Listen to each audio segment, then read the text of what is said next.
Well, it is a privilege and an honor to welcome you all here to the Ceremonial Regalia session. I think we have a really interesting lineup this afternoon, a nice balance between academics and artists, so I hope it will start a lot of discussion and some good questions.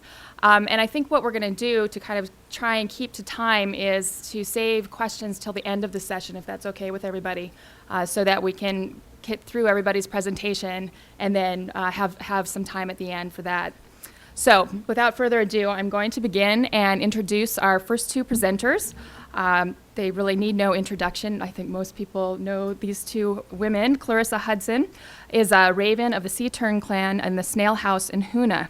She was born and raised in Juneau and has been a full-time artist since 1980. She has attended the Institute of American Indian Arts in Santa Fe and apprenticed with Jenny Thunault in 1986. Clarissa specializes in designing and creating chilkat and button robes and other regalia. She also works in acrylic painting, silkscreen prints and collages, and in collaboration with her husband Bill, Clarissa has created several Percent for the Arts commissions in public places, featuring beaded aerial sculptures and carved wall murals. Clarissa's work is in private, corporate, and public art collections worldwide, and she has won numerous awards. Her co-presenter is Donna Foulke, and I hope I pronounced that correctly, thank you. She is of the Wolf Clan, and though she is originally from Juneau, she now lives in Northern Virginia. Donna also attended the Institute of American Indian Arts in Santa Fe. She is a writer, photographer, and artist. She currently works for the U.S. Geological Survey as a graphic artist, web designer, and is involved in educational outreach. Her work is in informal science education, and studies in animation and film have given her the opportunity to write scripts and create storyboards in animation. Her most recent project is the documentary film she's developing with Clarissa, and this is the subject of the presentation today. So please help me welcome Clarissa and Donna.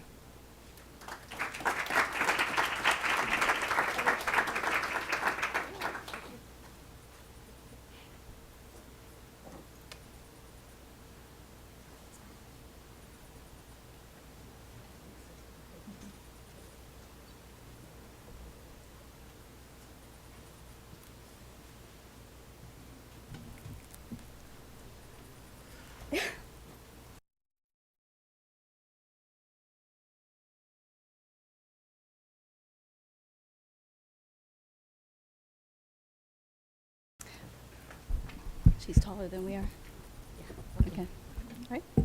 Hey, it's nice to see a lot of familiar faces out there, and thanks for coming, all of you guys who are our friends and family. And yeah, anyway, this is our first presentation of this Regalia project. We've been on to it for the last couple of years, and we started this project out by way of, basically, we both have a love of photography. Me more so of people, and Donna more people and landscapes and nature. And putting together, in my background, putting together the love of photography of people, as well as a regalia designer and maker, and the combination of several of our elders who passed away in the last several years, especially since celebration in the last 25 years.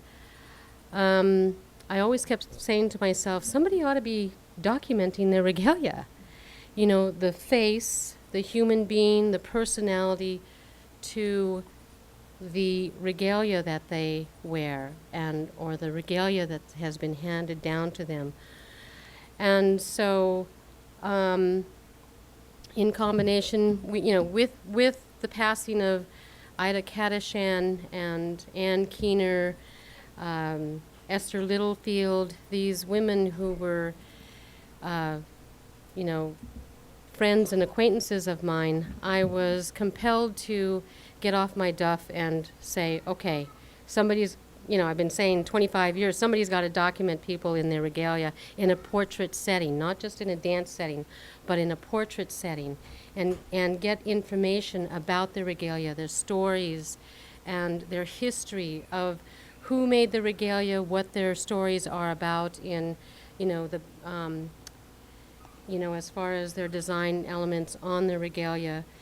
And so I met Donna of all places, Chinle, the Navajo reservation, their college. And I saw her and I thought, and it was a native science and Western science convention for a week. And so we had all these Western and native scientists from all over the continent. And I saw her and I thought, is she a scientist? I mean, I was just invited as an artist. So when I found out that she was a photographer. I said, "Are you from Juneau?" I said, "Yeah, I'm from Juneau." She said, "Where'd you live?" I said, "Cedar Park." She said, "So did I." I said, "So we grew up in the same neighborhood, too." Yeah, and her older sister was one of my best friends, and I haven't seen her since we were in 3rd grade. Anyway, so Donna being a photographer as well, and the love of photography. So we said we're going to have to collaborate sometime. Yeah, so we decided, okay, this is what we'll do. And I asked her, I called her up when she got home, and I said, I've got this idea, what do you think? And she jumped for it. So what we did was... But before we go on that, we've got to just tell you a little bit about our hats before... yeah. Okay. Why we're wearing these. She can go off on that one.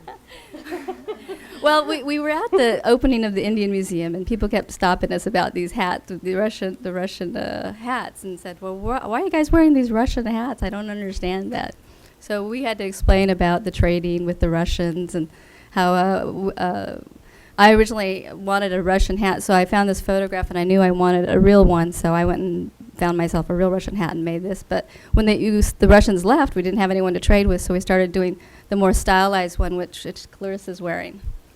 So we kind of had this combination of telling them how people are trade with stuff, and that's how the regalia started changing too, because of the trading and trading for buttons, and then that took off with the wool blankets, and button blankets just kind of took over our lives with red and black and mussels and abalone shell buttons. But so we both decided that we would that we just turned out that we had the exact same kind of hats too. So we just kind of have fun with that. Yeah, she likes to do it because it attracts the guys too. You know what I mean? We attracted guys from like Peru. And anyway, That guy was kind of cute. yeah, he was. Yeah, and he lives in Washington D.C., Donna. I know. So. So Clarissa's going to give her perspective about regalia, because she's a regalia maker, and of course everyone knows that. So, but so her perspective on regalia is What was I going to say? about making it, creating it, Do you remember what I said? Okay. about the ceremonial purpose for it. and Well, celebration. most of us, if you guys were an audience that was like, say if you guys, okay, what I'm going to say here is most of us know the purpose of our regalia. It depicts our identity, our clan heritage, our history, any kind of personal trials and tribulations that we may have gone through and that we've overcome. I know for my own self, a lot of my regalia is like that, but a lot of people can relate to the designs that I make because they have gone through something similar. So our regalia is a way of transcending, the now, acknowledging the now and transcending the now. The designs on our regalia enables us to work through or acknowledge the things that are important to us, the things that disturb us, our own identity, all of these things. Hi, Ethel. This is Ethel Lund. Hi, Ethel.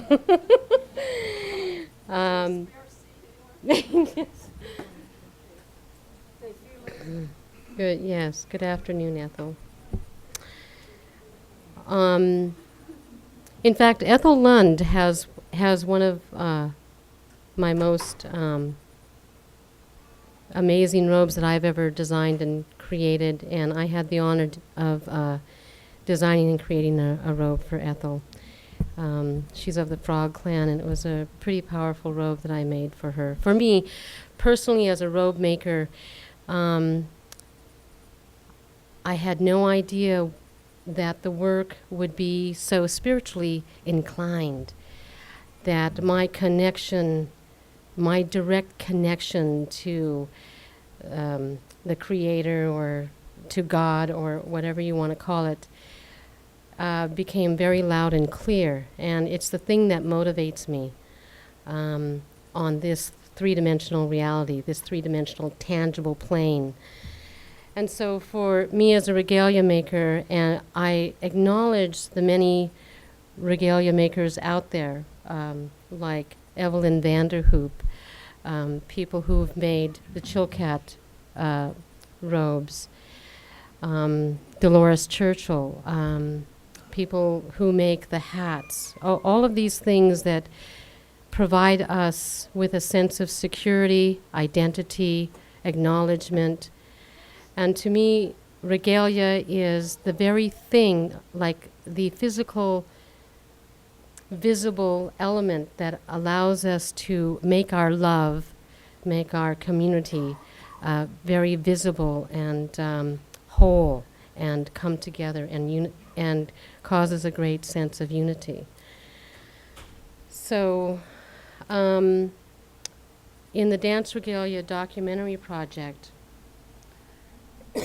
what we did was, oh yeah, she'll remind me every now and then. She'll interject. This is good. Keep her time. Yeah. Okay. She's going to be after us if we don't keep her time.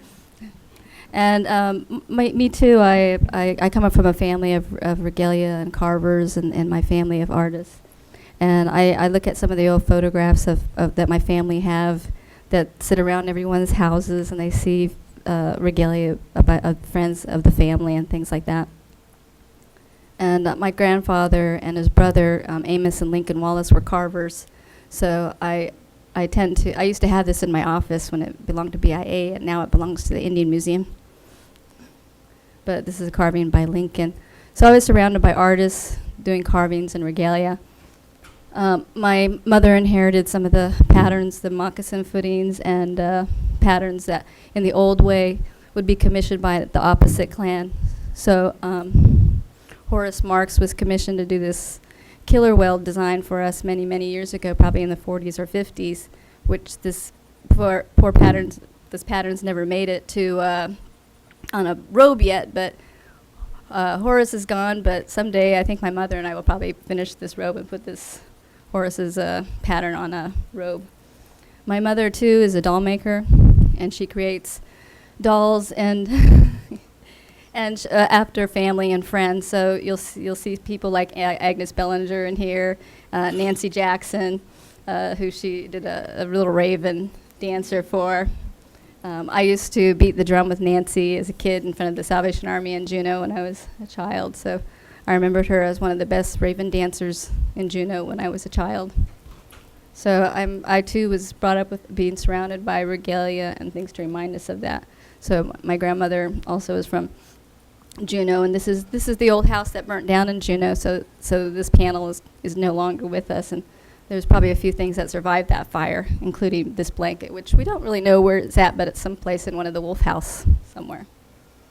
So this kind of got Clarissa and I started with our discussions about regalia, and we started the Regalia Project on people documenting their stories. And it started with the celebration 2004.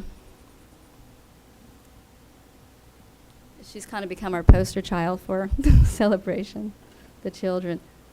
So we had our tents.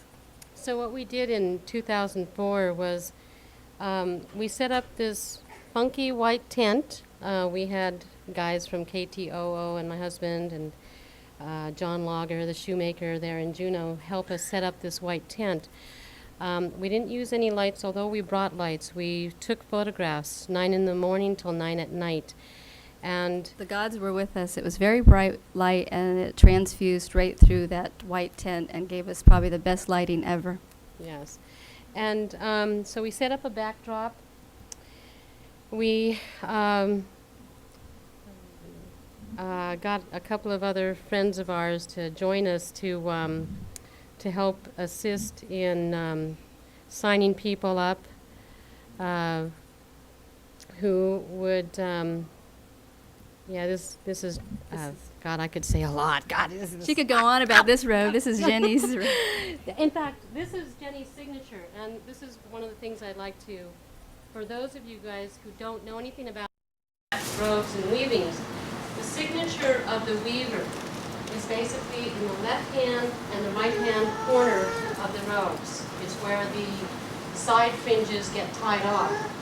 And Jenny's signature is blue-yellow combination. It's the blue-yellow checkerboard combination. Okay? So that's what I'm doing here is, this is one of Jenny Pinnock's robes. Jackie Strong, who is Kagwantan out of Kings, is wearing the wolf robe and a tunic as well that Jenny wove. Anyways, what we did was we decided in every celebration we'd like to set up this tent with the portrait studio on the inside and take photographs of people in their regalia. We're documenting the stories and histories or anything that the person wants to say about themselves. Where does this research go? Sea Alaska Heritage Foundation will get a copy of all our photographs and documentation as far as the photos go, and Donna and I will keep the originals. Basically, we're using this as a because we don't have a lot of money, people realize that this is a project of passion and that we really care about this. So people tend to share their stories very well with us because they realize we're not making money. We're just trying to educate and hopefully take these to the schools at one point. So when we had people with these things just to keep track of them, we had these orange and these blue signs. So if they agreed to be photographed and be documented and signed a model release. But most people gave us the orange ones, which meant, yes, they would participate in the documentary. We're preserving these images for future generations, and that's all we're doing this project for. And people are very excited about it. Yeah, and so our intentions are to set up a tent outside of Centennial Hall during celebration, every celebration, for the next who knows how many years, and photograph people in their regalia. And we want to be able to see the progression of people's regalia as they build up their regalia, who their regalia gets passed down to, if the regalia gets passed down, and when it gets passed down. What was interesting is when we talked about this earlier, we said, geez, we should have thought about this earlier because some of these elders are gone and everything. But what's so nice is that these people that have these regalia that's been passed down their family continue to have the same story and are passing it down. So with that, I'll let you listen to this young lady here. Myrna. The raven hat my grandmother made at the same time she made the hat. And in the old styles, they didn't use a lot of buttons and a lot of Northwest style cut designs. It was more traditional in that it's the shape of the actual animal. And my grandmother had made this raven hat and used old ribbons that we originally, she had, and when she used to sew, she put ribbons on the back, and the ribbons are nearly 50 years old. And although my style is not as new as the newer ones, I know that there was a beautiful lady who made this for, and when I dance, I know that she's dancing with me, and my grandmother and my mother are dancing with me, as they once did.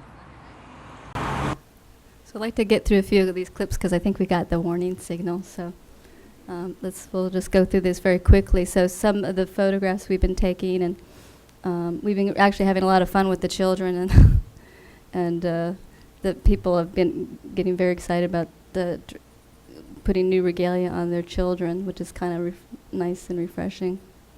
This is she's a Nupiaq lady, and her daughter is part Cheyenne, so it's kind of nice to have these combinations of culture.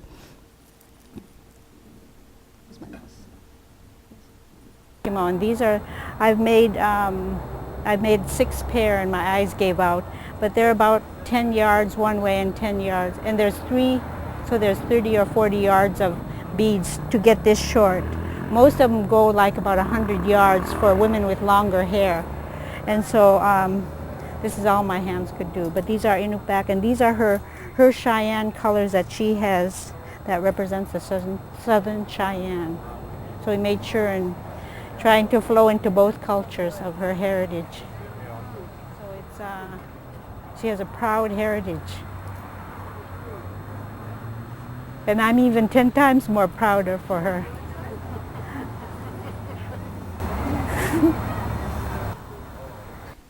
This lady was adopted by an Indian gal. She does a lot of volunteer work for some theater stuff for children in Seattle. And so she's very passionate about and just has a love for our people, which a lot of people know that a lot of non-native people that are welcomed into our community just have a very strong love for our people, which is this is what this is about. And I said I had these buttons I was going to put on. I'm going to put on my blanket. They said, "Oh, don't do that. You'll never do it. Let us do it while you're gone." And I had in mind replacing all of the edge buttons here. I had these buttons that I had bought to replace those. When I came home, I could not believe my eyes. They had replaced every single button on the design with abalone and real buttons. Gary was a collector and a seller of buttons. They had replaced every single one with real buttons, which I'll show you. And that was a labor of love. The blanket weighs about 4 times what it weighed before, and when I put it on my shoulders, it just meant so much. Such a feeling of pride and humility all at the same time. Filled with gratitude for the gifts that I've been given, not material ones, but the ones that are in my heart, mostly. And there's a saying that I was told in Native community too, that to give is already to have received. So I don't need any of this stuff. So that's my story. It was fun to see people bringing contemporary stuff into our culture and their new regalia. Looks like the beaver has boxing gloves on, and I just like to say that all of us are fighters in the Native culture. We've all been warriors at one time or another, and I think I'm just kind of carrying on the tradition, but instead of doing it on land, I'm doing it in a boxing ring.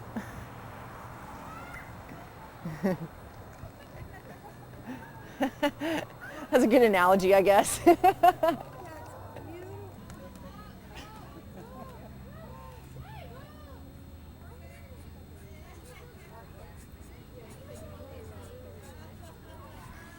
Oh, that's great. We discovered that doing this project has been a real rewarding experience for us. It's compelled us to continue on with the project, and we're learning about many of our traditional ways of doing things and behaviors, just certain protocols. We're all learning. It's been a very emotional experience in many ways, taking us all over the board. And the volunteers and people who've worked on this project with us very closely have been very supportive, and they look forward to it, doing it again every year. So we're adding new pieces too. I just showed you the Indian Museum, and we're studying some older regalia to bring out too, plus some of the discussions on repatriation. So we'll add some other elements to that.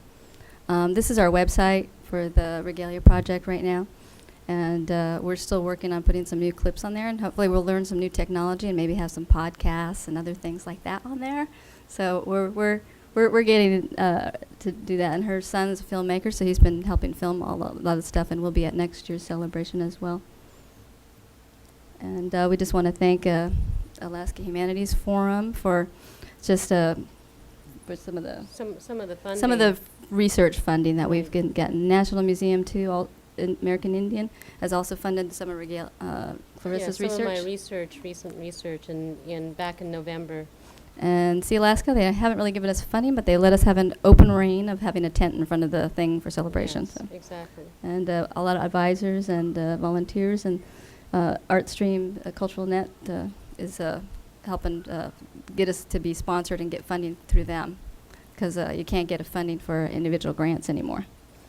And so I'm going to play these last two these last two clips. It's kind of nice to see people bring in some of their other pieces into their own regalia. So I'm going to play these last two clips here. My blanket, my Guishnep Ala, is designed by my mother. And you see a circle that represents our culture. Raven is my crest clan. And you see the woman is climbing into the culture and holding on. Also, you'll notice that she's holding a fish. The fish represents my Bachelor of Science degree in Fisheries Aquatic Ecology. I am a scientist. And that's been kind of fun, because to see that it's a living art form. Nothing's going away about regalia. And I believe our people's at'u, our people's regalia, the intention behind that is that's the message, that's the tradition that our generation needs to get a hold of. When we have new robes made, when we have new headdresses made, it should represent whatever struggles we have been managing to overcome. Then the legacy, the true legacy that we need to leave for our children is the way we overcame those struggles. And so that's the sacred work that our generation has to work on in our lifetime. Yewe, Gunachish, Yewe, Gunachish. Gunachish from us. Gunachish, thank you for coming.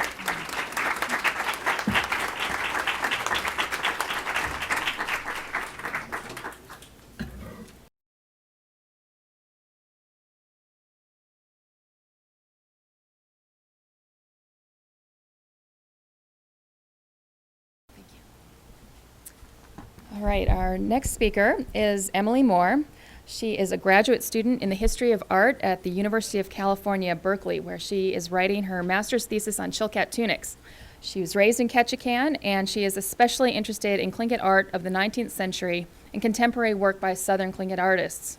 Her interest in Chilkat tunics began in October 2005 with the repatriation of the Kagwantan brown bear tunic from Berkeley's Hearst Museum, a tunic which she followed back to Klukwan and has continued to study along with other tunics in museum collections throughout the United States. A beginning Raven's Tail weaver, Emily has a great deal to learn about Chilkat weaving, and she welcomes any knowledge the audience might have about the Chilkat tunics in her talk today. And her talk is titled Chilkat Tunics Towards a Reevaluation of the Configurative. Please help me welcome Emily.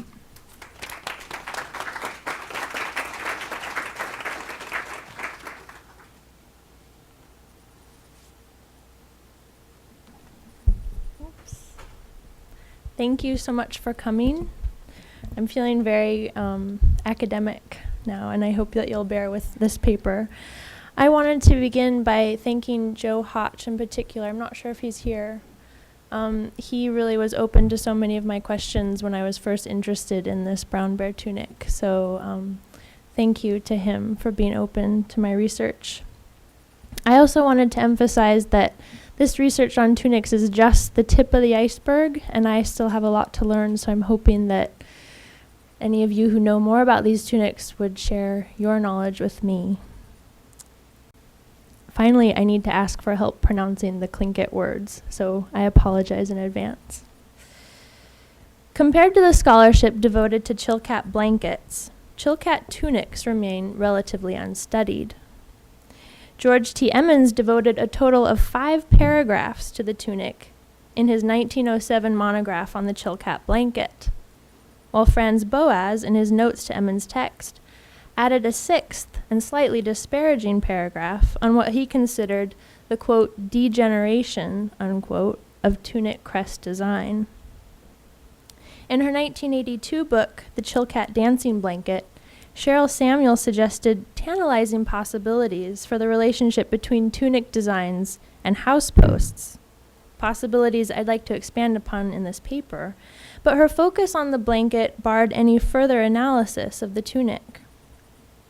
Overall, then, the tunic remains a little studied form of Tlingit crest art, despite the fact that Emmons noted in 1907 that the tunic, quote, commands double or treble the price of the Chilkat blanket and was obviously held in high esteem. In my talk today, I hope to attempt to begin a study that focuses more exclusively on Chilkat tunics, particularly with regards to the crest designs woven on the front panel. Building on the tunics I've researched over the past year in museums and in private collections, I'd like to try to weave, as it were, this research together with the literature we have on tunics. And again, I hope to emphasize I would welcome any information from you. As the title of this talk suggests, I'm especially interested in the tunic as a site for the supposed shift to configurative design in Chilkat weaving, a design which Bill Holm defined as depicting, quote, an essentially animal-like silhouette, perhaps occupying a great part of the decorated field, but not distorted so as to fill it entirely. The brown bear tunic, the Kagwantan brown bear house in Klukwan on the right, is a good example of what Holm would call configurative design. You can see the animal-like silhouette of the brown bear here, and how it fills that entire design field while preserving a distinctive form of the upright bear. This is in contrast to this distributive design of the tunic on the right, which is now at the American Museum of Natural History, where the figure depicted is difficult to decipher, partially because it is quote-unquote distributed across the design field and does not preserve the configurative animal silhouette. As you probably know, distributive design is more common to the Chilkat blanket, such as this one that's now at the Hearst Museum in Berkeley.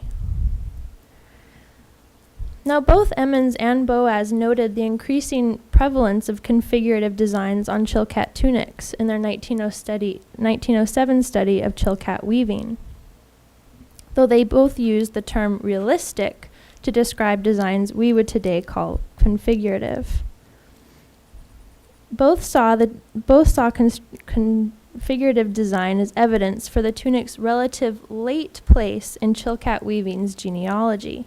And here you have Emmons' quote, "It, the tunic," which Emmons actually called the shirt, "is undoubtedly the latest product of the loom, and judging from its great abundance among the Tlingit, and its more marked realism of design, which feature characterizes the art of this people, it seems more like that it originated with them." Boas saw the realistic designs in a harsher light. "It has evidently not flourished for a long time," he writes, "for modern shirts are degenerating even more than the blanket designs, and realistic forms are quite commonly found on them." Now, Boas, of course, was working from the viewpoint of a salvage ethnographer, so he was alert for any sign of change in a culture he believed would soon be extinct, and which it was therefore his duty to salvage any traditions that remained. Configurative designs for Boas therefore marked an unfortunate decline from classical Chilkat weaving, which was predicated on the distributive style, and seemed to imply for him that the weavers or their pattern painters were losing their skills or being tainted by Western realistic influence. In either case, the presence of configurative design was some cause for alarm.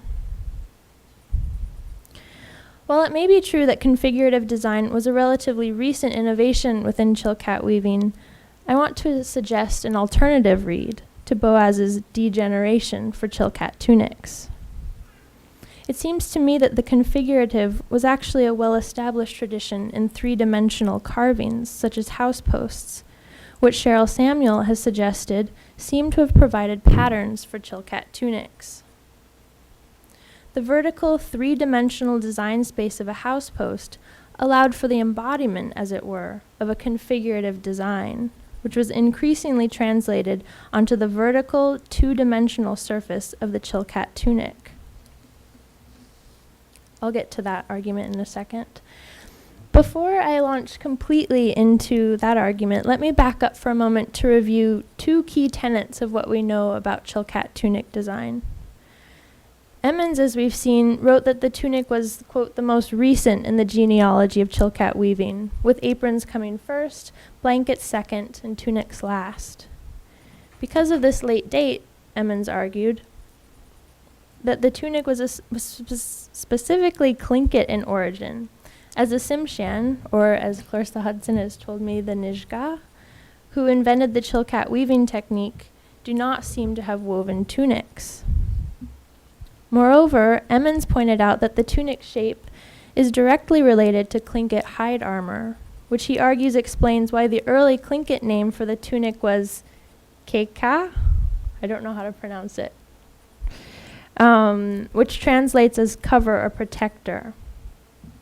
We just had his full quote up, and it said, "The long sleeveless shirt hanging from the shoulders and reaching below the knees is in shape a replica of the primitive hide armor, from which it derives its name, keka, cover or protector, but today it is more often called kudas," I don't know how to pronounce it, a sleeveless shirt.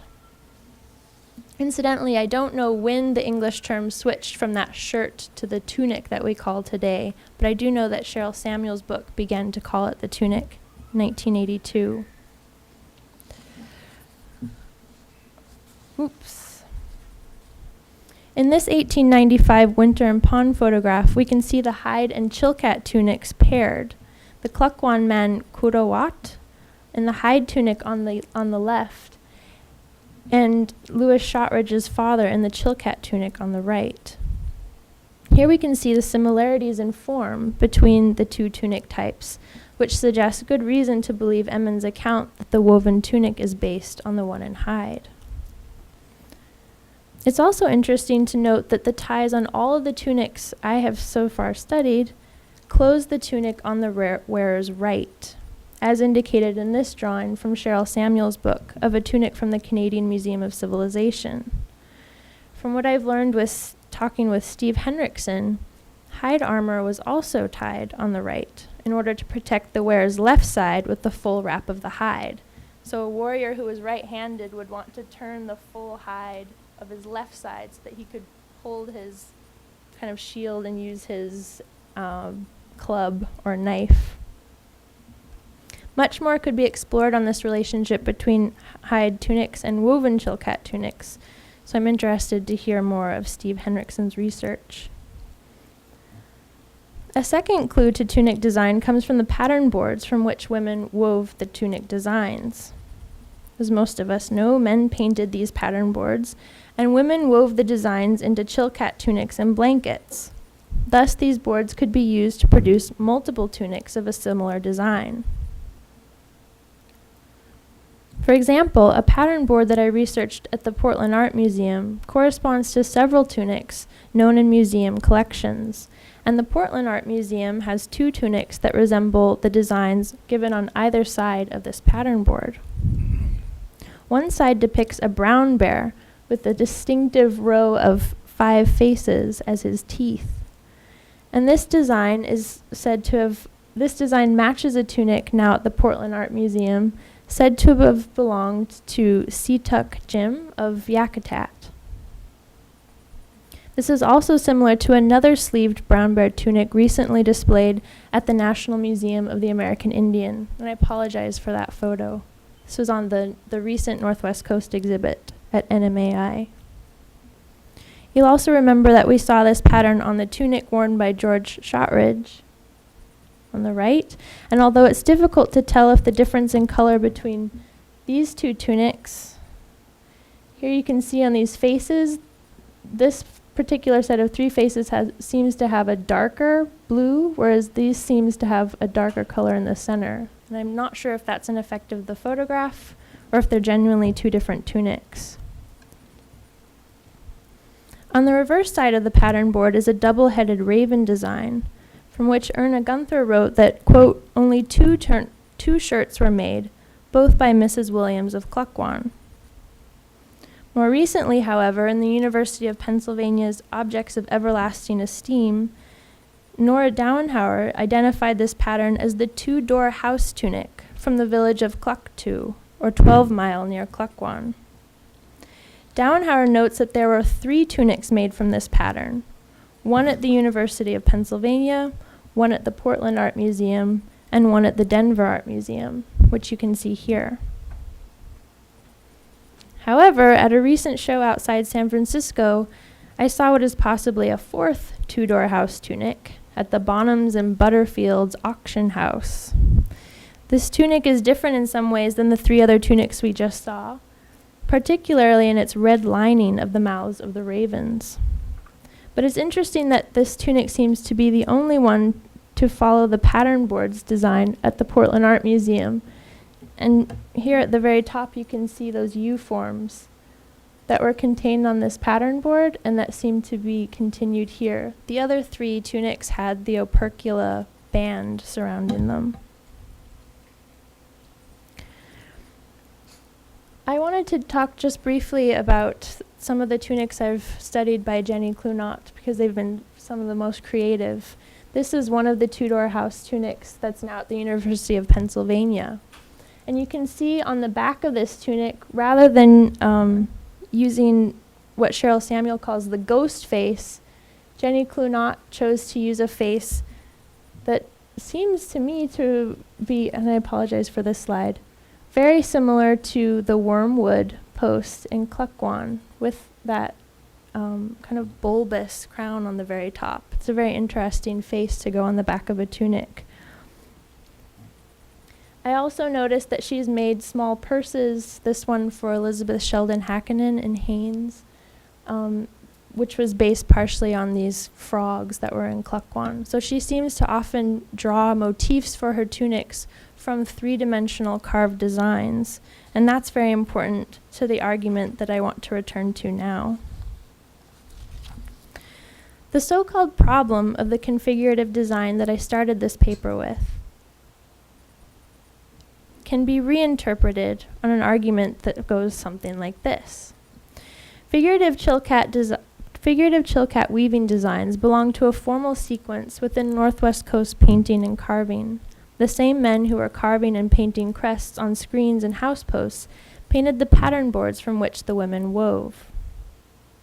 This relationship between painted, carved, and woven arts has been studied in some detail for the Chilkat blanket.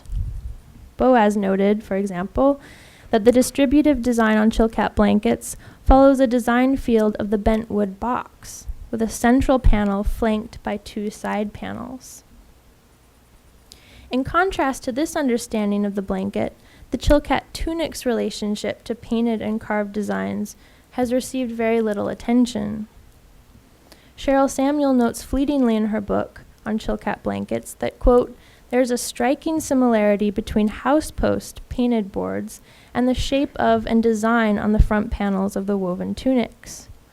The house post boards seem to have sloping shoulder lines, necklines, and even some hatch marks which are identical in their placement to shoulder gussets of the tunics, unquote. A growing body of stylistic evidence supports Samuel's claim. And here I want to just note some research that I've been interested in, and again to return to that ghost face that you can see on the back of this tunic that's now at the American Museum of Natural History. I've asked several weavers where this ghost face comes from because it seems to be so particular to the tunic. We don't know of any examples that I know of a ghost face that's on the blanket. And one thing that really interested me was to find some of these very early dog salmon posts from the whale house in Klukwan. And you can see I actually have a close-up. These posts are now in the Portland Art Museum. And at the very top here, you can see this kind of perhaps a ghost face, which seems to suggest more reason to relate these house posts back to the tunic design. I don't know where else they came from.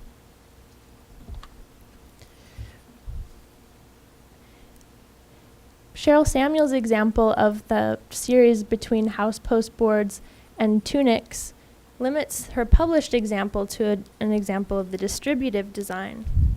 But I would like to argue that there was also a configurative tradition in house posts that we could link back to the tunics. Here you can see, for example, the very early Naayaa.heen posts. These are actually Steve Brown's 1980s replicas. But these were house posts that existed at least by 1834. When the Stikine Tlingit abandoned their old village of Kazitlan to move close to trade afforded by the Russian fort at present-day Wrangell. The three-dimensional configurative design of these figures confirms at least an early 19th century tradition of configurative carving.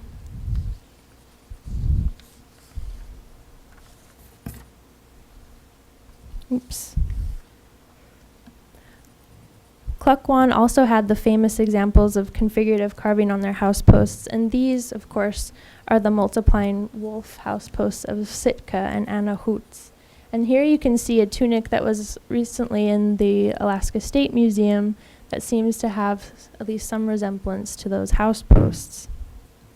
The configurative then was an established style within three-dimensional format of Tlingit house posts, and the configurative design in tunics, I want to argue, belongs to this particular sequence. Indeed, the tunic, when donned by a human body, takes on a three-dimensionality that mimics a kind of house post, where the body, wrapped in a tunic bearing the clan house crest, enacts a kind of house post with its scooping neckline framing the neck that rises to hold the human head, following the real circular indentation in the house post where the great beam of the roof will rest.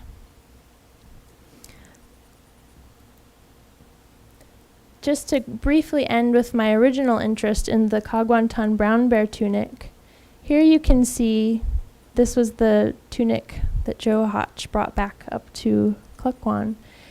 And Bill Holm was the first actually to note that this tunic was very similar to the many faces crest of the Naayaa.heen in Wrangell. In this photograph, however, I recently found what seems to be a screen in the back of the killer whale house of the Kagwantan in Klukwan, and seems to offer a model that's closer to home for that brown bear tunic, which you can see standing right in front of it.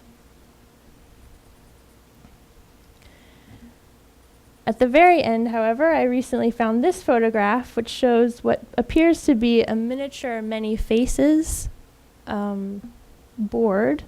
And what's very interesting about this board, this is in front of the Chief Sheikh's house in Wrangell, is you can see it depicts in kind of X-ray vision the backbone and ribs of the bear. This is interesting because the back of the Kagwantan brown bear tunic depicts this kind of backbone with the 4 ribs there. So I'm very interested to understand why a Kagwantan brown bear tunic from Klukwan had a very similar pattern to the one of the Naayaa.heen in Wrangell. But I think I've used up my time, so thank you.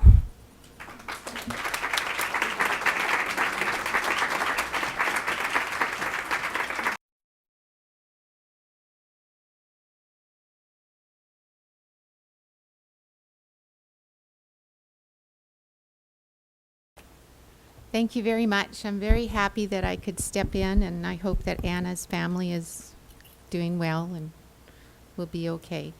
I think Anna was going to talk about Chilkat Appreciation, and I'm a Chilkat weaver, and I would love to speak about Chilkat Appreciation. I push my personal boundaries. I'm not really a public speaker, but I do want to have a lot of people appreciate Chilkat because it's a lot of work. My first slide is a lady who is thigh spinning, and that's the first step. That's the first thing that my mother taught me. She said, if you are in the middle of a big project and nobody can spin for you. You better know how to spin yourself. And so you can't walk into a yarn store and buy this yarn. You have to spin it. And in the old days, it was spun with mountain goat wool. This gorgeous example back there at the back of the room of a mountain goat. Then there was the yellow cedar that was spun into the warp. So I found this picture. I don't know where. I think I was cruising Google on the internet. And I thought this is a great beginning to start the appreciation process of the work that's involved in weaving Chilkat. Okay. I've included this young lady, her photograph was taken more than 100 years ago because she's one of my teachers. My mentors and teachers were Delores Churchill, my mother, and Cheryl Samuel, who did a lot of research on the Naayaa.heen weaving. And but they're both teachers of other people, and they fly off and go to many places and are hard to talk to.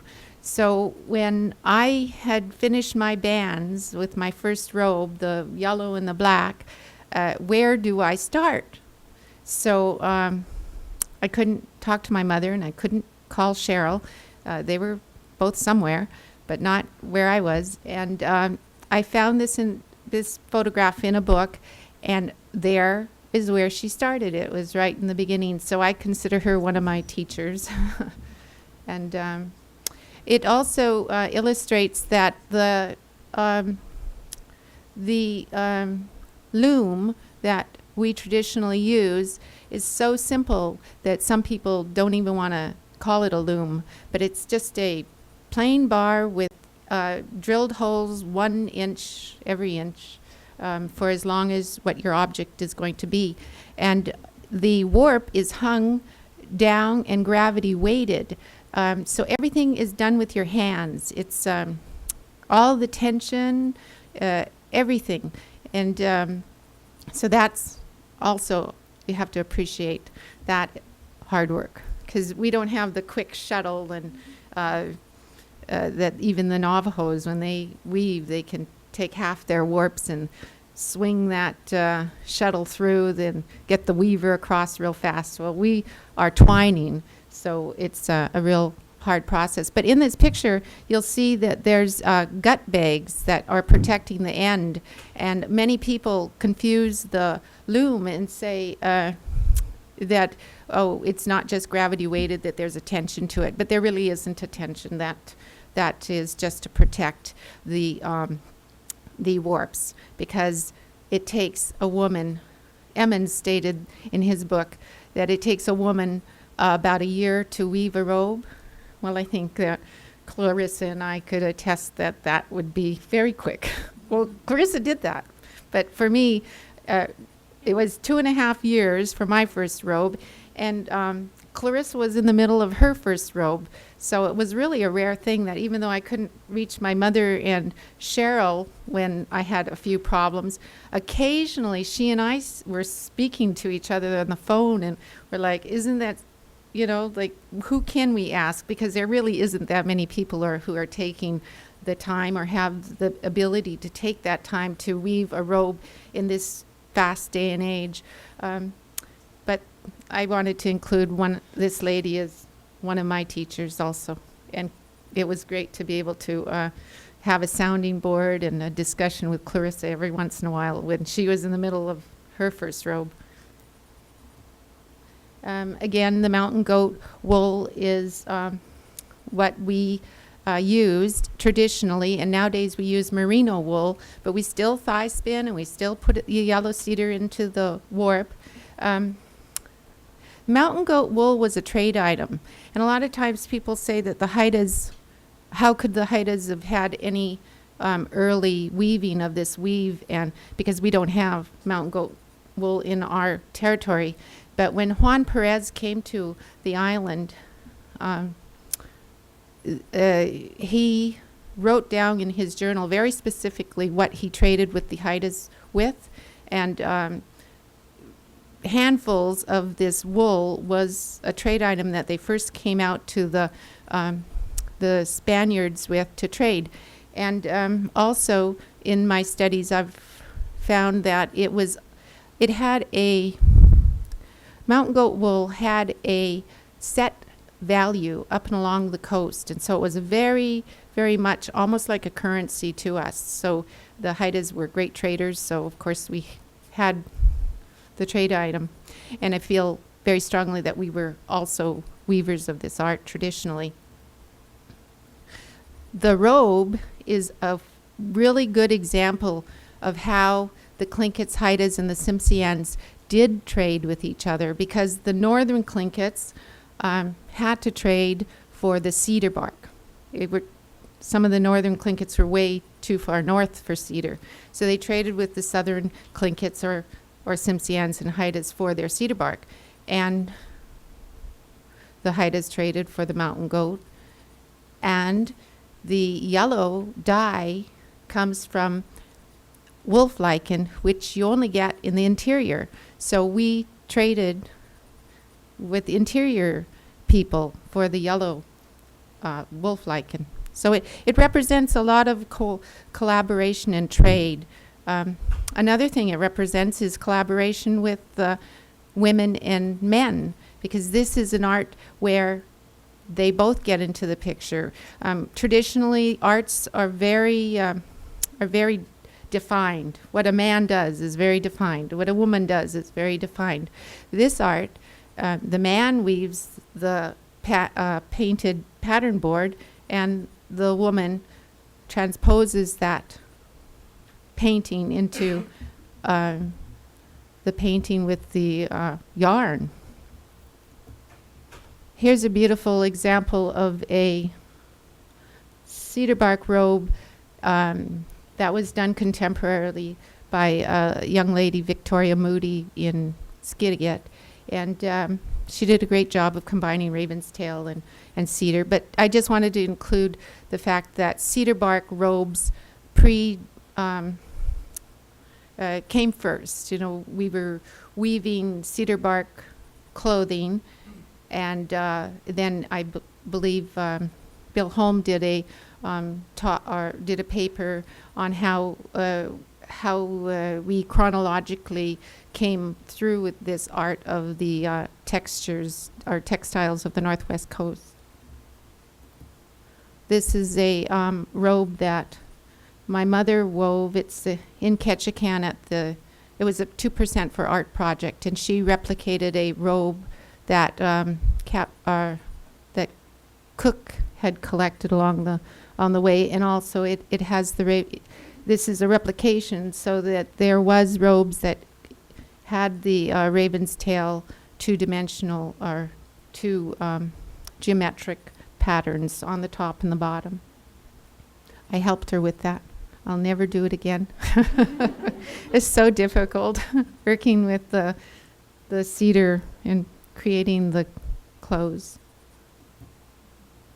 This is a raven's tail robe, and it is the chief's robes that were worn that predate the Chilkat robes. And the Tlinkits and the Haidas share the name for the Chilkat robe, and that was Naayaa.heen. We're not really sure what the name of these robes were, but in Emmons' book, he commented on the early style, and in that description he also used a term that was, I think in Tlingit it said raven's tail. So Cheryl, who later did research on this early style of weaving, coined that term of raven's tail through Emmons' research. Here's a early robe that is a combination of the raven's tail early geometric pattern thinking, as well as the newer style of the Naayaa.heen weaving. This is a photograph that Curtis took of Argillite shaman, and Emily mentioned briefly that there was a belief that the aprons were one of the first objects woven in Chilkat, and then there was the robes and then the tunics. And I agree with her with my research that the aprons were one of the earliest objects woven with the Naayaa.heen technique. And this is two shaman that are obviously wearing figured aprons. This is a shaman's apron, I believe, that I'm doing a replication of right now. I'm in the middle of weaving it, and I discovered it in Washington, D.C. when I was there as artist of residence. And it's just that program is wonderful. You can get into the bowels of these museums and discover so much. This is a group of Haidas in their ceremonial regalia, and I really like this photograph. It was taken in Klinkwan. Now, remember this photograph because you're going to see it in publications, and it's going to say a group of Tlinkits in Klukwan. But recently, the Museum of the Art, Vancouver Art Gallery did a wonderful show called Ravens Traveling, and in that exhibit, there was quite a big display case full of all of the regalia in person that they found that went along with this photograph. And so, Ravens Traveling was a Haida exhibit. So this is a photograph of Haidas in their ceremonial regalia from Klinkwan, Alaska, which is in Prince of Wales. Here's a group of Tlinkits in their ceremonial regalia, and this is in Angoon at a cemetery. I love these old photographs because it really talks about how important our weaving was to our cultures.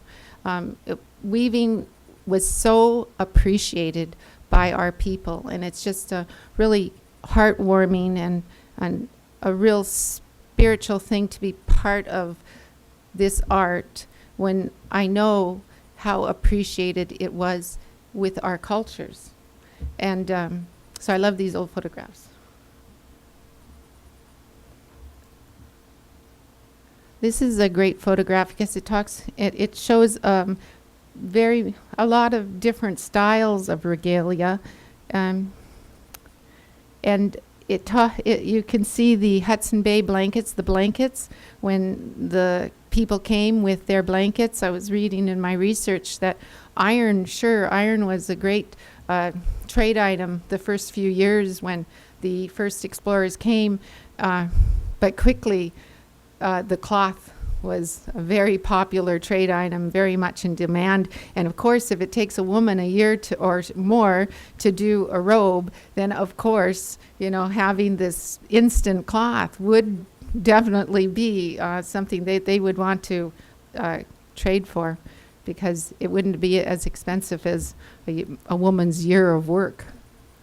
And so in this photograph, you see examples of this transition where you have the weaving, you have the, I don't know if I can point, you have the early button robes. And then there's one that's really neat. It has an edging of the Chilkat along just the edge. And I like that photograph. I'm not sure where the location is of these people, though. Sitka? Great. Here's a Hazelton chief's regalia, and I love this photograph because it's a woman, and women were chiefs when the plagues and the flu epidemics took so many of our people along the coast. Many times early chiefs who had been designated in their traditional manner to be chiefs, their uncles passed away early, and so as children they were to step into their chieftain, but instead in the interim time the women, the matriarch, would step in just till they grew up, I also want to mention that the Tlinkits and the Haidas share the same word for the Chilkat weaving, and that's Naayaa.heen. But the Tsimshian people, this weaving and these robes were called the gush halite. And the gush means, and I'm not really sure if I'm pronouncing it completely right, but gush means robe, and halite means spirit. And the Tsimshian people, for them, this robe was very spiritual, and it had a lot of spirit power. And when a Tsimshian chief entered into some of their ceremonial activities in the winter, the chief didn't just have a chief's name. He had also a spiritual name, a halite name. And in his role, he would put that robe on, and he could throw power to initiates through these robes, and the warps that hang down would swing as he danced, and it's very uncomfortable to talk about something as spiritual as that. But the Tsimshian people, we don't know who started this weave, but for the Tsimshian people, it was a really very powerful robe, and they used it quite differently than the Haidas and the Tlinkits. I'm a Haida, and I've done my research, and I know that if we had a favorite little child who came from chief's family, we could make a little miniature robe and put it on our favorite child, and there she'd run around, or he'd run around with the Chilkat Naayaa.heen robe. But for the Tsimshian people, that would never happen, because they have their ways of even earning the right to wear a button robe. So these robes, there's a book called Robes of Power, and it talks a lot about that. But it's a very spiritual thing, where the Tlinkits, I recently saw a photograph of a Tlingit youth with a little Chilkat robe too. So I think maybe the Tlinkits, I'm not sure, but maybe the Tlinkits with their favorite children possibly could be wearing Chilkat robes, but Naayaa.heen robes. But the Tsimshian people, they earn their way in a hierarchy manner to wear the regalia that they wear. Here's a Tlingit chief that I just went to the Sitka. Okay. And I believe he's a chief from the Sitka area. And it's interesting, on the photograph they knew just who carved the headdress, but who knows who wove the robe. And that's such hard work. There's tunics. Just a progression of some of the tunics, and this is a robe that was photographed by Curtis when he came to Haida Gwaii to photograph people in regalia. This is my grandfather. Curtis took a photograph of him. Curtis often would throw wigs on people. My grandfather had short hair and was a member of a lay person of the church, a very important man in his village. And I don't know how he got talked into the wig, but after he was shown the photograph, he said, "I don't want my image like this in any publication." So you're not going to find it in any of Curtis's books. But I did take this from the internet. It is in a publication that of Curtis's, but I think that it's only found maybe once. But he didn't like that photograph, so. Oh, and he was wearing that the robe too. But he earned that robe. He was He was a chief of his people. Uh-oh, now what did I do?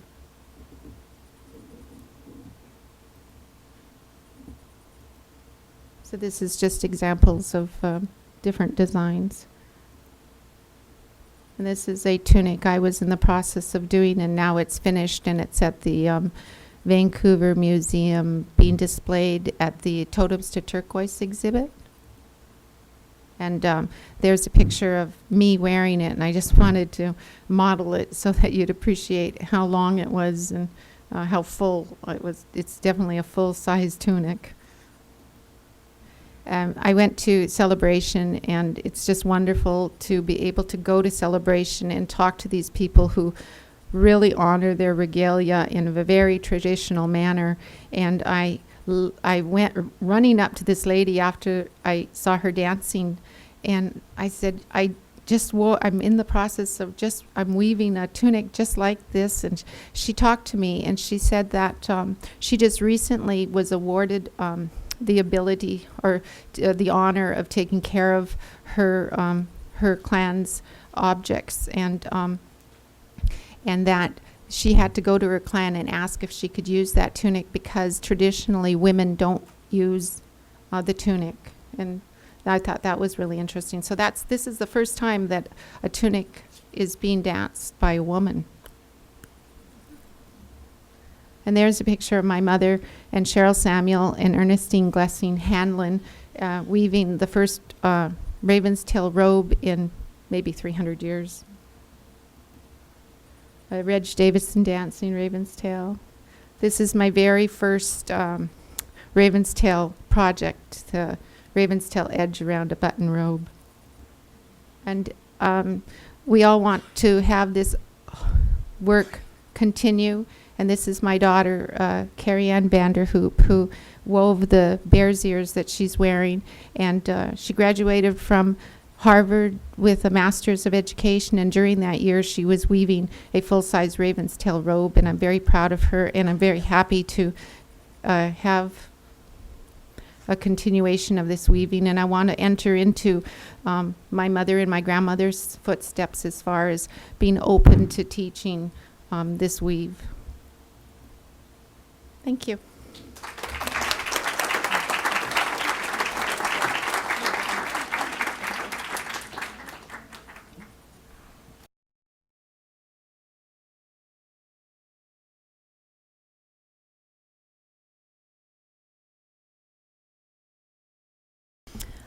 My name is Megan Smetzer, and I was born and raised in Fairbanks. And I am currently a PhD candidate in the Department of Art History, Visual Art, and Theory at the University of British Columbia. And I am exactly 2 weeks away from defending my PhD thesis, which is titled Assimilation or Resistance, the Production and Consumption of Tlingit Beadwork. And this talk today is to introduce you to the work that I've been doing. So before I begin, I would like to thank the many beaders and elders who have taken the time to share their experiences of beading and knowledge of beadwork. My thesis has been greatly enriched through these conversations. I would also like to acknowledge the Sea Alaska Heritage Institute for inviting me to be a visiting scholar last year, which enabled me to pursue additional lines of inquiry raised through the writing process. I want to briefly provide the context out of which this project grew. 10 years ago, as a homesick Alaskan in a master's program on the East Coast, I decided to do an independent study project that would reconnect me with home. Since I grew up in Fairbanks, I thought I would research Athabascan beadwork, as I knew many beaders and was familiar with their artistic production. In order to begin this process, Aldona Janitis invited me to explore the beadwork collections at the University of Alaska Museum of the North. After opening drawer upon drawer of Athabascan beadwork, I opened one that held beaded objects whose shapes and patterns were unfamiliar to me. I was informed that these were octopus bags made by Tlingit women. As a lifelong Alaskan, I was taken aback because up to that point, I had been unaware of the rich history of beading in Southeast Alaska. In order to learn more about these beautiful objects and the women who made them, I decided to change my independent study project from Athabascan to Tlingit beadwork. My initial research on octopus bags has since grown into my PhD thesis, which examines the wide range of beaded regalia, souvenirs, and other objects that have circulated and gained meaning within Southeast Alaska and beyond since the 19th century. As I began my research, it quickly became apparent that despite the extensive academic scholarship on Northwest Coast art, very little had been written about Tlingit beadwork. This omission is notable given the ubiquity of beadworking historic photographs, such as this one from the 1904 potlatch, and images from the late Victorian era tourist trade. And you can see women with moccasins and wall pockets in front of them, as well as the beadwork that is worn, sold, and displayed at celebration. As my research progressed and I learned that beadwork has had significance in Southeast Alaska for nearly 150 years, I determined that this oversight in the literature had a great deal to do with the construction of the canon of Northwest Coast art.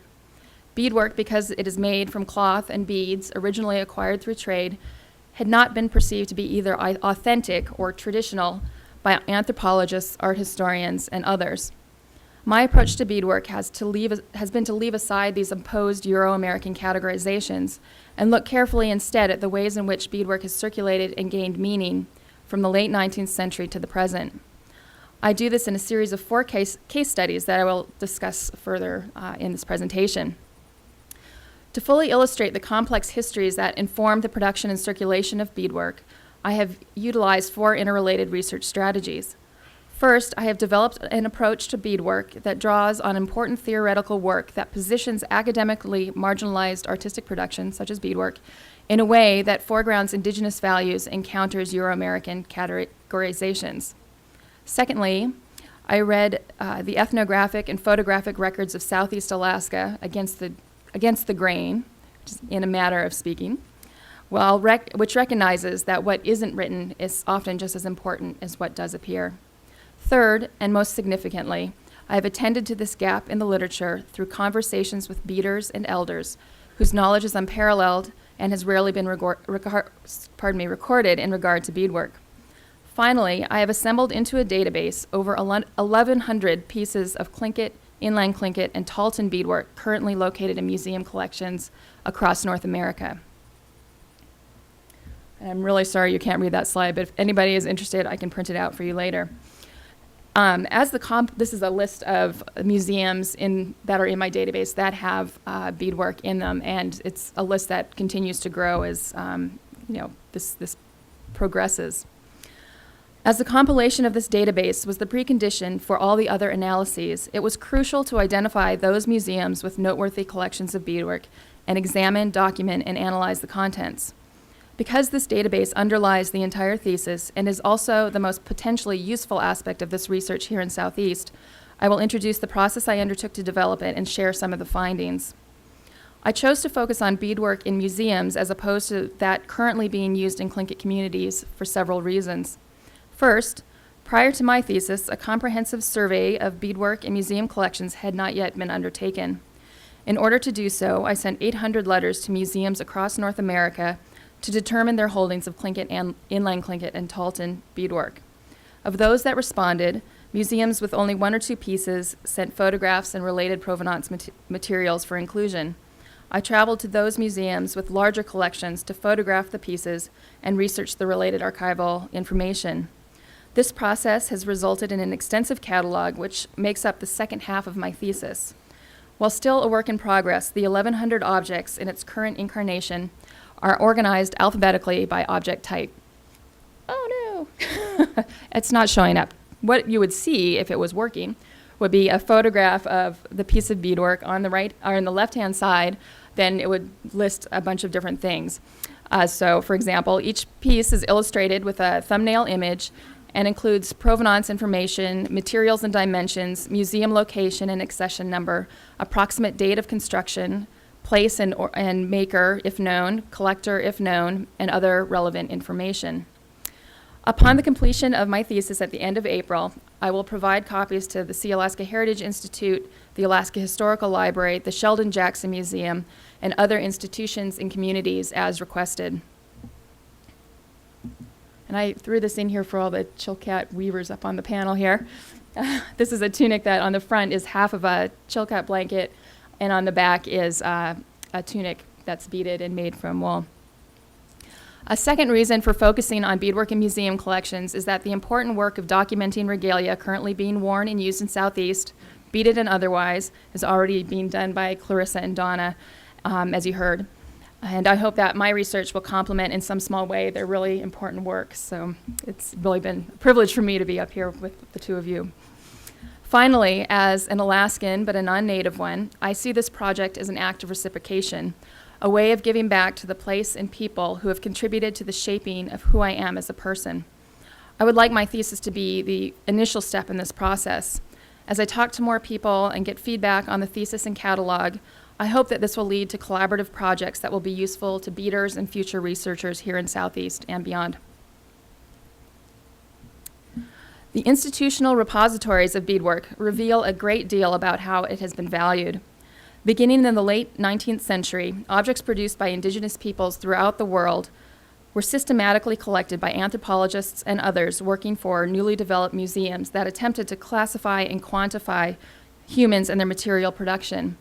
In his book, Captured Heritage, Douglas Cole identifies the era of greatest museum collecting on the Northwest Coast as approximately 1875 to the 1920s.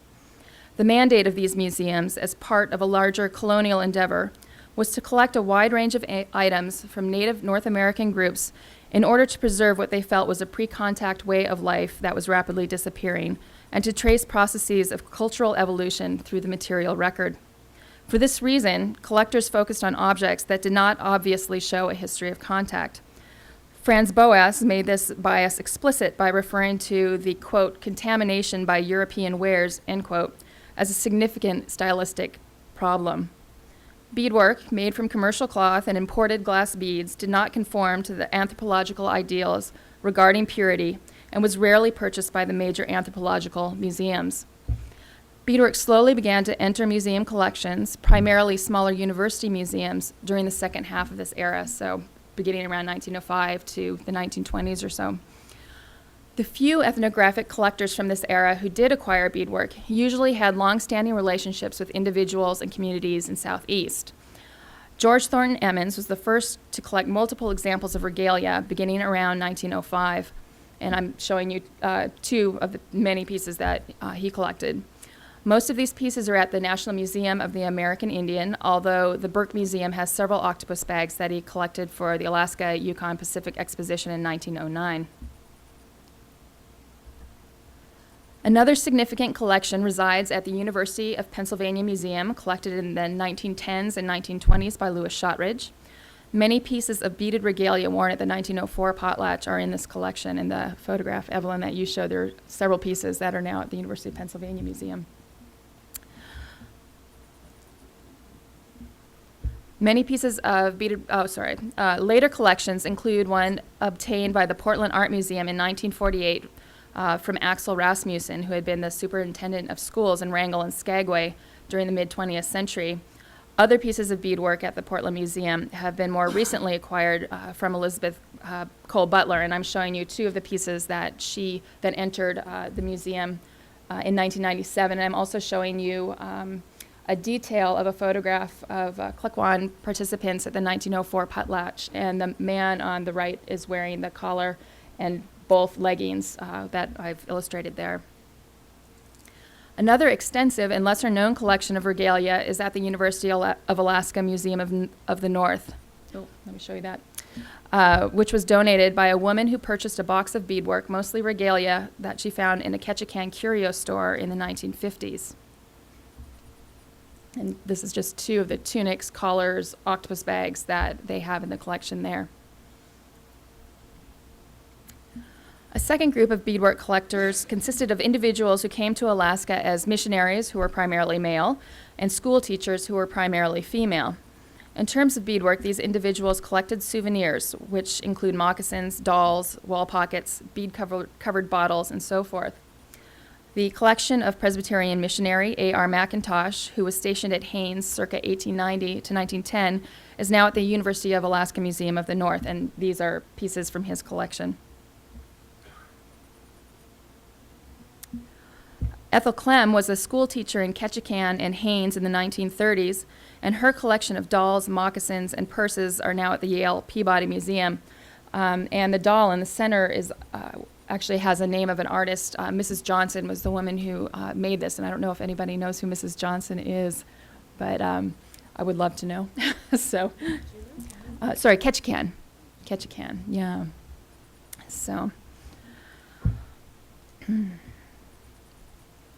A third collection at the Sheldon Museum and Cultural Center in Haines, put together by Steve and Elizabeth Sheldon, includes many pairs of moccasins from the 1920s to the 1940s, which were obtained in trade for groceries and other necessities. And here I show you two of the drawers full of moccasins that they have on display there.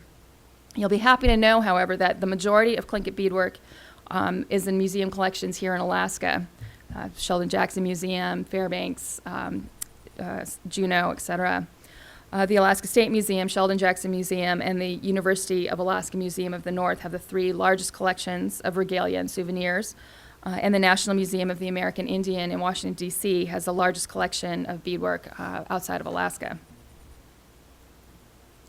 And again, I apologize for the inability to read this. This is a list of 44 identified beaders whose work is in museum collections today, and I'm really happy to print that out if anybody wants to see if you have a relative on there. During the height of museum collecting at the turn of the 19th century, ethnographers and other collectors rarely recorded the names of makers, and this holds true for beadwork as well. One result of the compilation of this database is the ability to bring to the forefront those artists, primarily from the 20th century, whose names have been recorded. Here's a list of 44 beaders that have pieces in museum collections. I hope that many of you will recognize your name or the names of relatives and ancestors. And as I said, I'm happy to print out lists of each beader if you're interested. And as my thesis is distributed throughout Southeast, I hope that the beadwork of more artists will be recognized so that their names can be associated with the pieces that they've made and that are in museum collections. I believe this is valuable information for relatives, communities, as well as the museums that hold the pieces. Another result of this project has been to identify the museum locations of some of the beaded pieces that are depicted in photographs from the late 19th and early 20th centuries. For example, in this photograph of Sam Davis in the Hoots-Nahoo store in Angoon, and I hope I said Hoots-Nahoo right,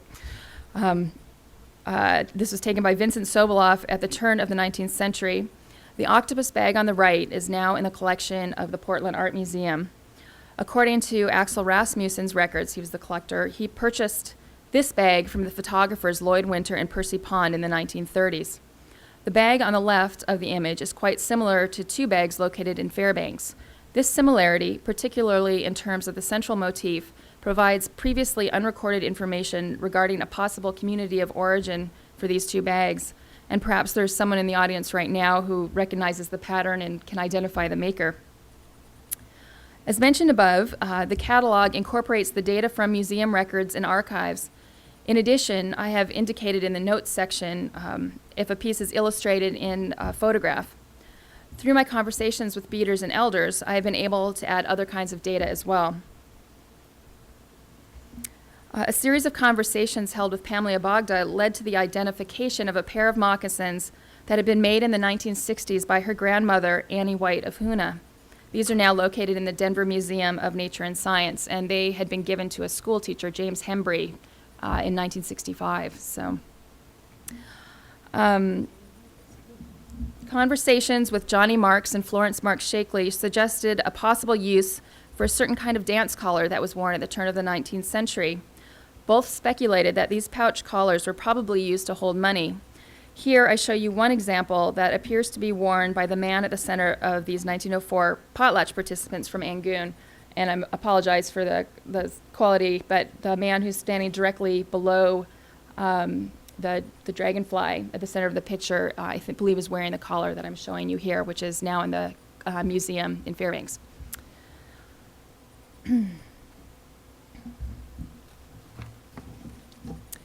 With the remainder of my time, I would like to briefly introduce the 4 case studies within which I focus on the specific social, cultural, and political contexts and discourses relevant to the understanding of the production and consumption of beadwork.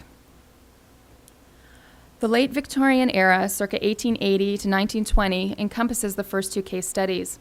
In one, I situate beadwork as a significant strategy by which Tlingit women exploited the developing tourist market in order to survive culturally and economically. I argue that because of their unique qualities, beaded souvenirs such as moccasins and wall pockets fulfilled missionary and tourist ideals regarding assimilation through the use of introduced materials and the engagement with the cash economy. At the same time, because it was considered inauthentic and non-traditional, particularly by ethnographers, Beadwork produced for sale provided a smokescreen for beaded regalia being made within communities for ceremonial purposes. In order to bring the complexities of the situation to light, I traced the career of Gajint, known popularly to tourists as Mrs. Tom, who successfully marketed herself and her souvenirs, converted to Presbyterianism, and also participated in significant Tlingit cultural practices. And I just want to mention briefly the moccasins at the center of this image are in the University of Pennsylvania Museum, and they are one of the only pairs of souvenirs that have incredible documentation. There's a note that goes along with them that says that the reason there's not a second S is that the steamer was leaving, and so there wasn't time to finish it. And these were collected in 1888 in Sitka. So, I mean, this is a pretty special pair of moccasins.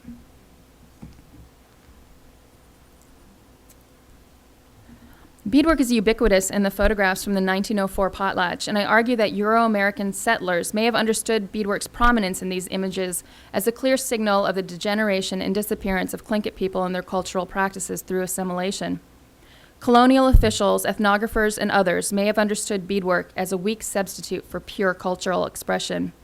Viewed from another perspective, however, beaded dance collars, tunics, cartridge belts, and octopus bags make strong statements about continuity and resistance.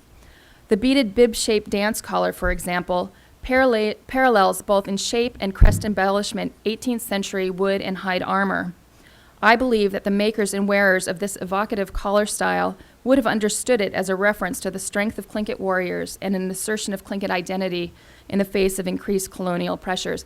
And the reason I mentioned the shape of it is that in the photograph to the left, you can see the man wearing the armor, and below the visor he has a flap of walrus hide skin. That's the same bib shape, and that's what I think that's similar to. In the mid-20th century, which scholars have often categorized as a time of little or no art making, beadwork was both an economic outlet and a way to maintain and continue cultural practices. I draw this conclusion both from my conversations with beaders and from the records of the Alaska Native Arts and Crafts Cooperative. These documents indicate that over 500 women of all generations produced beadwork for sale through AMNH from the late 1930s through the 1970s. Moccasins were the most popular item made for sale, outsold only by Inupiat and Yupik ivory carving.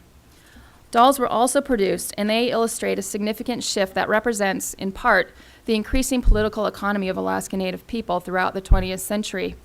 Beginning in the 1930s, Tlingit-made dolls were of a generic Alaska type, exhibiting, and I show you one at the top, exhibiting both fur ruffs and beaded dance collars. And this was made in Southeast Alaska. By the 1950s, a shift was occurring, and dolls wearing regalia were being increasingly produced. AMNH records indicate that mid-century doll makers did not like making the generic, quote, dolls that the tourists want, end quote. Rather, they began asserting specific Tlingit identities through the regalia-clad dolls.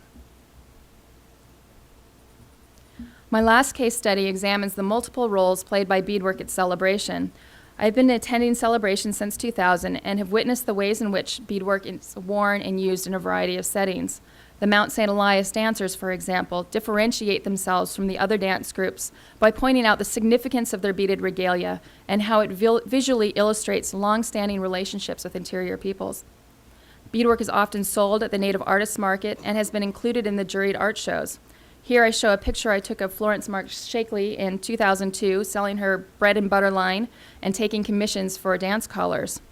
Finally, beadwork has also been used to indicate important political relationships. Fran Ulmer, and a very dorky picture of myself, wears the beaded headband and pendant given to her by Agnes Bellinger during a fundraiser for her gubernatorial campaign in 2002. Each one of these case studies, in conjunction with a catalog, is intended to show that beadwork has been thoroughly entwined with Tlingit social, economic, and cultural practices over the past century and a half. Though made from introduced materials, beadwork has drawn meaning from long-standing Tlingit traditions and concepts that have enabled it to serve a wide range of functions in the present and act as a way of perpetuating significant cultural practices into the future. The dynamic roles played by Tlingit beadwork, whether regalia, souvenirs, or non-ceremonial pieces made for internal use, underline the innovation and creativity of the women who have made and used it. Regalia has been implicated in issues of identity, becoming a metaphor for strength and resilience in the face of colonial pressures.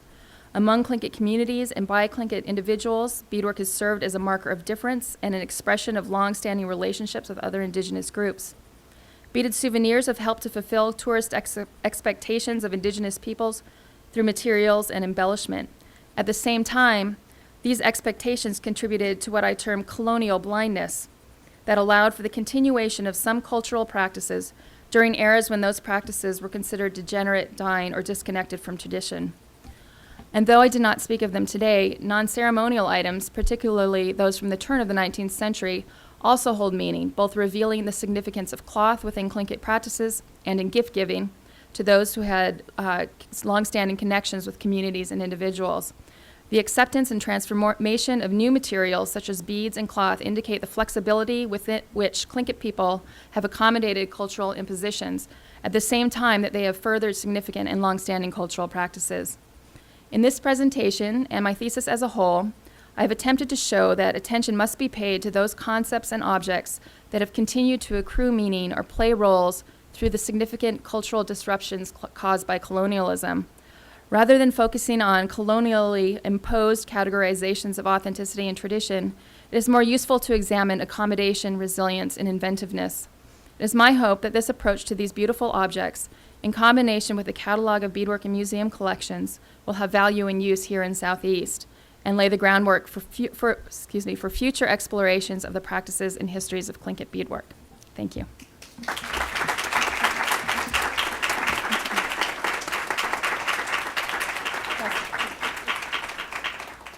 Wow, we actually have 15 minutes left over for questions, so I'm very pleased with my panel. Thank you all for sticking to time, and I would like to invite the audience to please ask questions.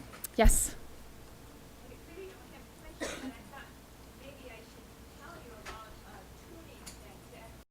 In Helsinki, and it's a moose hide tunic that was collected in Yakutat, and it came to the museum in Helsinki in 1835.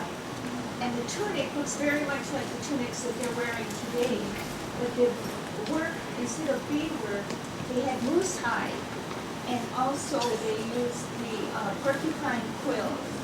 And so really beadwork really came from much earlier. It wasn't something that they just invented. The form, this piece is so beautiful, and actually when it came, apparently there was the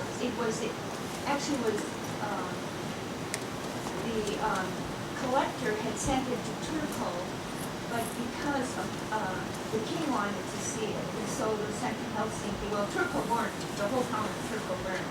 So now those objects are still, and there's slippers there too. There are slippers with the moose hide, and Admiral Edelon is the one who collected them, and he collected them here in Sitka, and they were brought to the museum in Finland. Yes, thank you very much. Just be reminded of a tunic in, sorry, say again. Helsinki, sorry. That is a moose hide tunic, very similar to some of the beaded tunics I showed you here. And of course, I didn't have time to go into it today, but you're exactly right. A lot of the beadwork that you see in Tlingit communities is the result of changing designs that came from trade with Athabascan-speaking peoples. So, and I agree, beadwork is not anything brand new. I mean, materials are new, but they're based on very old practices that existed long before contact. So thank you.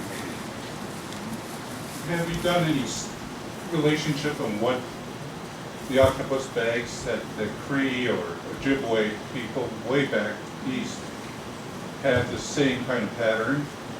And when we were in Washington, D.C., our daughter was in the Smithsonian, so we got to look inside the belly of our people and artifacts, and they had porcupine quills instead of beadwork on some of the old ones.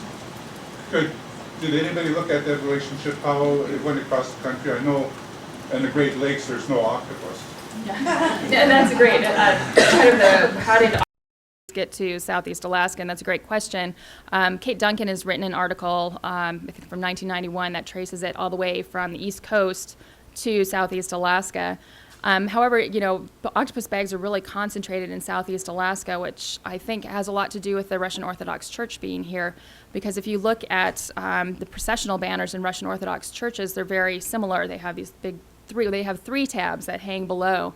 And I think that kind of visual similarity was important when octopus bags came into Southeast Alaska, which was probably, I think the earliest one I've come across was 1869. So I think that there's a distinct relationship between why octopus bags became an important part of regalia at that time in Alaska and not necessarily in other parts of the Northwest coast.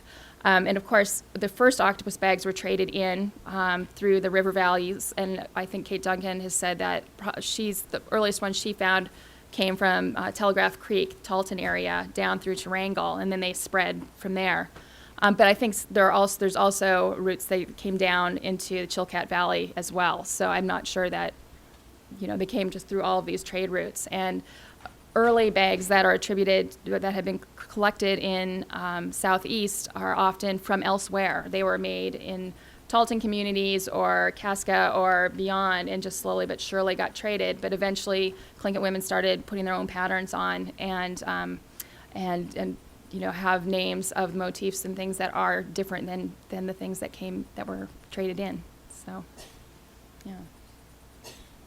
Are there any other questions for our panelists over here? Yes.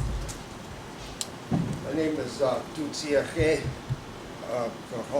where the birds nest. I'm Naayaa.heen,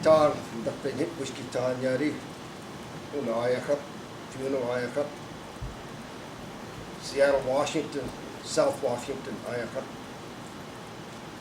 Puget Sound Quad. I'd like to address the two ladies with the hats.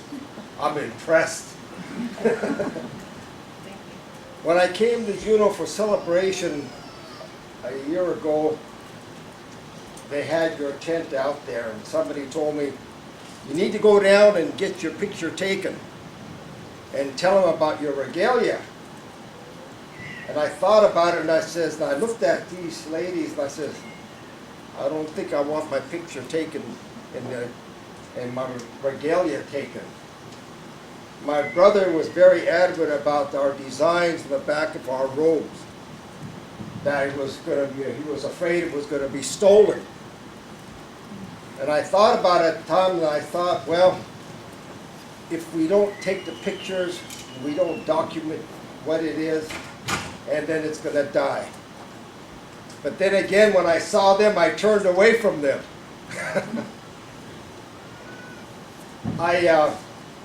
So I apologize for that because I didn't understand what you were doing.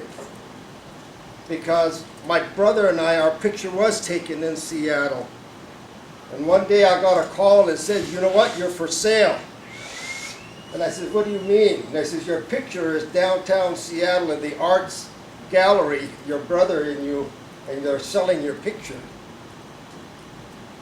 And then the next time they said, I saw your picture again. And I says, where'd you see me now? And he says, you were in San Francisco at the International Art Photographers Contest. You just won first prize. And then the lady came back from the National Congress of American Indians in Santa Fe, New Mexico, and says, I was walking around and I said, who's that guy? I know this guy. And there my picture was again. So I didn't realize what you ladies were doing. So next time I come to Juneau, I'll be glad to sit and be a statue for you.